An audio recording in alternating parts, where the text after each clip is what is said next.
hein? Eu sou psicótica, eu já vim aqui falar sobre Freud. E é o seguinte, bom, eu sou antropóloga, tenho formação psicanalítica e quero dividir algumas coisas que é do nosso interesse, na verdade, LGBT e tal. Acho que sexualidade é interesse de todo mundo, né? Ainda mais que hoje em dia tá um rolê, né? A gente nunca sabe realmente o que a pessoa é, o que a pessoa curte. Mas o Freud já fala isso há muito tempo.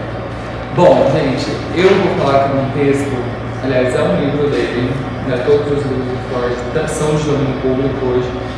E esse texto aqui é o 3 ensaios sobre a teoria da sexualidade. É o segundo texto mais importante do Freud, depois do livro dos sonhos. E, na verdade, pode não ser o segundo principal, mas veio logo depois do livro dos sonhos. Esse livro foi lançado em 1905 e o Freud só foi fazer sucesso, ganhar fama, ter reconhecimento, tal. Assim, somente em 1910, por aí. Então ele lançou esse livro ainda quando ele não tinha alcançado sucesso, certo? E antes de alcançar o sucesso, o Freud era realmente execrado pela sociedade, como eu posso dizer, moralista. Nada degenerado. Isso não quer dizer que o Freud, em vários aspectos, em sua etiologia, no emprego das suas palavras, ele não tenha sido preconceituoso com os horários que a gente tem hoje em dia, né? Mas ele foi sim um pioneiro em vários aspectos aí dentro do campo da psicologia, enfim. Então eu vou começar falando aí, vou acessar esse texto com o meu olhar, claro, e a gente vai saber um pouquinho mais sobre a homossexualidade na visão do Freud, por que ela é causada e tal. E acho que antes de mais nada, o Freud era um cara muito humilde, né? Então ele nunca falou assim, é assim, né? Ele fala, pode ser assim, pode ser que não. Ele vai julgando informações, né? E é engraçado, né? Que hoje em dia que a gente quer seguidor de Freud e fala, não, é assim, assim, assim, assim. E dentro do campo da psicologia a gente sabe que tudo, absolutamente tudo tem potencial. E não só tem potencial, mas deve ser relativizado, né? No campo da psicologia, psicanálise e tal. Agora, dentro do campo da filosofia, da religião, aí é outro rolê, né, meu amor? Vamos lá, vamos começar então esse texto de 1905, um texto importantíssimo do Freud. Bom, então assim, o Freud ele diz que a vida sexual humana não começa só na verdade, como, né, a gente pensa, ou principalmente como a gente imaginava. Mas ele diz que toda a experiência sexual na infância deve ser patogênica. Então, o que é patogênico? Causar patologias. E as patologias devem ser doenças físicas, mentais e tal. Então, assim, o Freud ele fala que em alta conta as crianças só são felizes porque não têm desejos sexuais. O que isso quer dizer? Porque a gente tem desejo sexual. O que não deixa de ser mentira, né? Para de pensar em isso.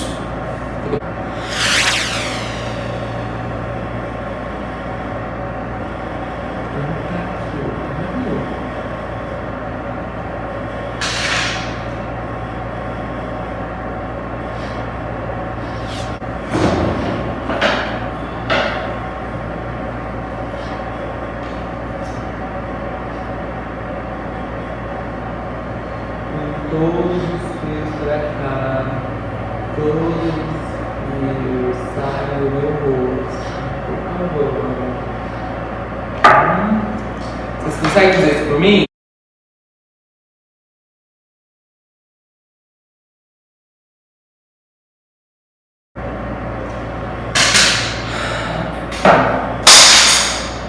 Então, basicamente, muitas pessoas empregam que o Freud classifica as pessoas em três tipos. Os invertidos, que são geralmente as pessoas, os invertidos os perversos, que são as pessoas homossexuais, as pessoas que têm a sexualidade, que usam a sexualidade de forma a prejudicar o outro. Aí tem os neuróticos, que são as pessoas normais, as pessoas que passaram pela castração, pelo complexo diético, com sucesso sucesso, e existem as pessoas que não passaram por esse processo, que é a castração, o complexo de Édipo, que são os psicóticos.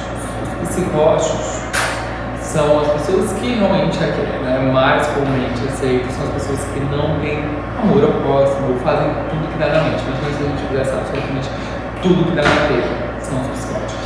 Mas o Freud ele fala assim, também existem os invertidos ocasionais. Então, às vezes, hoje em dia a gente chama de sexual, né? Ocorrendo muito hoje em dia. Então, a pessoa tem uma relação heterossexual, ou gosta de ter relações heterossexuais, mas às vezes tem relações homossexuais. Esses são os invertidos ocasionais. E ele fala o seguinte, que tem como consequência a renúncia de qualquer concepção universalmente aceita para a inversão, ou seja, para a homossexualidade. Então não existe uma concepção, uma forma de se tornar homossexual.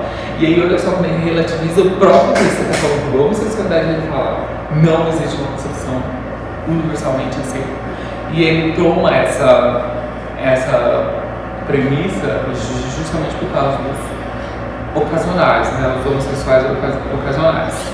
Às vezes uma experiência na primeira infância pode te ajudar a definir isso, né? Mas, como ele mesmo falou, não existe uma consequência, né? Algo que dê essa consequência que possa ser universalmente aceito.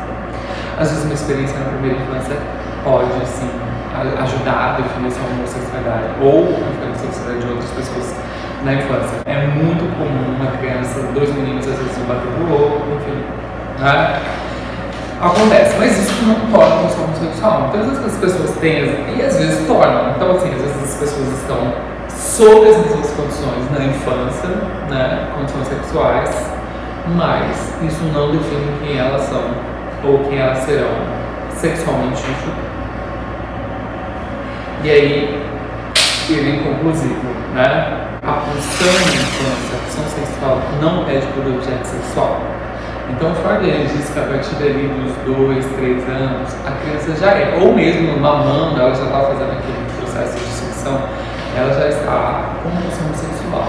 Muita gente diz que a pulsão sexual é ligada à felicidade, pessoas que transam são mais felizes.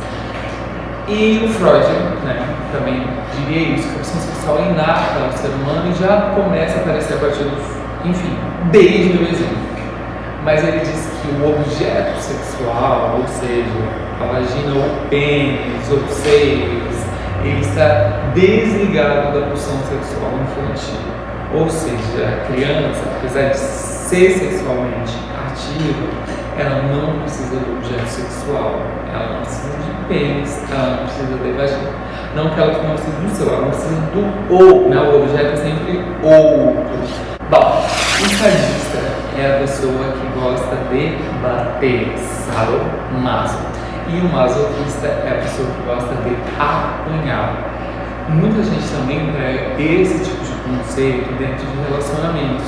As relações tóxicas ou totalizantes, que são as relações que uma pessoa gosta de bater e outra de apanhar. Isso tem relação com sexualidade? Tem sim, segundo Freud. E nem sempre o bater e o apanhar precisam ser necessariamente literais. Muita gente pode bater emocionalmente e pode apanhar emocionalmente. E ó, se elas estão nessas relações, o sado precisa do maso e o maso procura o sado. Quem gosta de bater, procura quem gosta de apanhar. O varão, ou seja, o macho, quer não. Bom, Freud ele explica os sadomasos de uma forma aí, até biológica. Ele fala que os varões, ou seja, os machos, querem vencer a resistência do objeto sexual, não de maneira a cortejar. Então ele vai fazer o quê? Vai obrigar, vai subjugar.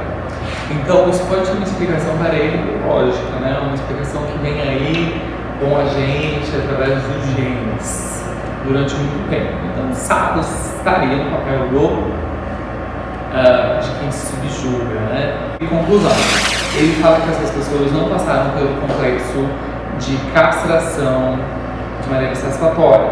A castração é quando o seu pai ou a sua mãe começa a te falar não, basicamente é o não. Você vai falando não, você não vai ter as coisas que você quer, você não tem a sua mãe para você, a sua mãe também é minha. Então, basicamente, essa criança não recebeu os nãos que necessitava na infância. E quando ela vai crescendo, ela cria uma culpa.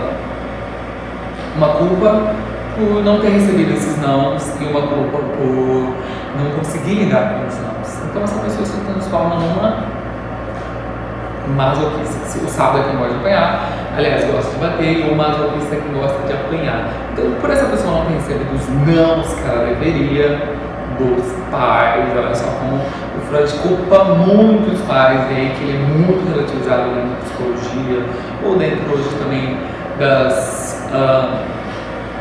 terapias alternativas e tal, mas ele diz realmente que essas pessoas que gostam de apanhar, elas não receberam os nãos que elas precisavam na infância, né? Eu não quero relativizar o Freud, né? Mas existe sim essa relativização, né? De, poxa, uma pessoa que é masoquista não recebeu os nãos dos pais, e aí pode ser que sim, mas também, né? Vai depender disso se você quiser outro tipo de terapia. Essa coisa, né, de subjugar, mas isso também pode ser um canibal, né? Um canibal que ficou aí na sua genética, um canibal que tá ainda dentro, sabe? A gente não sabe que ele é sempre ativo e passivo, no sentido de que ele pode, né, ser um ou outro. E aí ele vem relativizar, ele já começa a relativizar, ele já faz uma autocrítica, talvez não seja só uma autocrítica pessoal, mas uma crítica ocidental, ocidente, né? Porque ele tem realmente que empregar essas palavras porque eram as mais conhecidas, então a conversão, é o cara que é homossexual, degenerado e tal. E ele já começa a fazer uma autocrítica, não é uma autocrítica que eu quero dizer, era uma crítica ao emprego dessas palavras, porque ele diz o que é patológico e o que não é. Uma utilização reprobatória da palavra perversão. Tropeça com dificuldades peculiares, realmente insolúveis, no momento que quer traçar uma fronteira nítida entre o que é uma mera variação dentro do espectro fisiológico e o que constitui sistemas patológicos. Algumas coisas são só fisiológicas. E aí ele já fala, poxa, né? Vamos relativizar o emprego dessas palavras. Então, todos esses casos pode passar por cima de uma pessoa cuja... E muitas pessoas que têm uma conduta normal da sociedade, mas sexualmente elas são perversas. Bom, muitas perversões, lembrando que o Freud é um cara que clinicava muito, atendia muita gente, ele falava que muitas perversões não se dão somente por um aspecto, ou seja, voyeurismo, masoquismo, sadismo, homossexualidade, tudo que sai do aspecto normal da sociedade, que é o aspecto normal da sociedade. Então, o pênis e a vagina, o sexo entre o casamento hétero. O que sai disso é colocado para fora. Então, existem aí os mais periféricos, né, os sexos que são os mais periféricos, os mais abominados, que hoje em dia são o sexo trans, o sexo, principalmente o sexo transexual. Depois disso, tem o sexo gay, né, como um pouco menos periferizado, né? E depois disso vem o sexo gay dentro de um casamento, né? Aliás, isso vem o sexo gay dentro de um casamento, e aí junto com esse sexo que hoje em dia já é respeitado, o sexo gay dentro do casamento, também vem o sexo hétero fora do casamento. Aliás, um sexo muito periferizado também é quem vende sexo, né? São as pessoas que vendem sexo também, assim como as trans, têm o seu sexo muito sofre muito preconceito. O sexo mais bem visto é o sexo reprodutivo heterossexual em matrimônio. Esse é o sexo mais bem visto, né? Pelo Freud também, óbvio, e praticamente o único justo, né, na sociedade. Lembrando que sociedades europeias modernas trancafiavam, ou seja, prendiam vários homossexuais, né? E a pederastia, olha só como é, né? A pederastia, a homossexualidade, perversão, degeneração, são todas palavras muito ligadas, vêm todas dessa época, que também, é óbvio, a sociedade lá reflete a gente, né, contínuo. Então, pro Freud, né, apesar dele ser um cara à frente do seu tempo, ele também pensava um pouco assim, mas talvez ele nem pensava assim, mas ele precisava dessa inserção entre homens brancos europeus para que eles difundissem, né, um pouco do conhecimento dele, lembrando que ele é homem hétero, médico e branco e judeu. Então, ele realmente usava esses jargões, né, que hoje a gente não usa mais, mas como a gente vê ele próprio no texto já se justifica ou relativiza as próprias palavras que ele usava, como progressão, degeneração. E ele diz o seguinte: existem muitos fatores para que uma pessoa se torne uma perversa, né? Então, não existe você e um cara da clínica, então existem vários, você não pode pegar um ponto só e achar que esse vai ser o fator que vai tornar uma pessoa homossexual, né? Uma experiência não me define.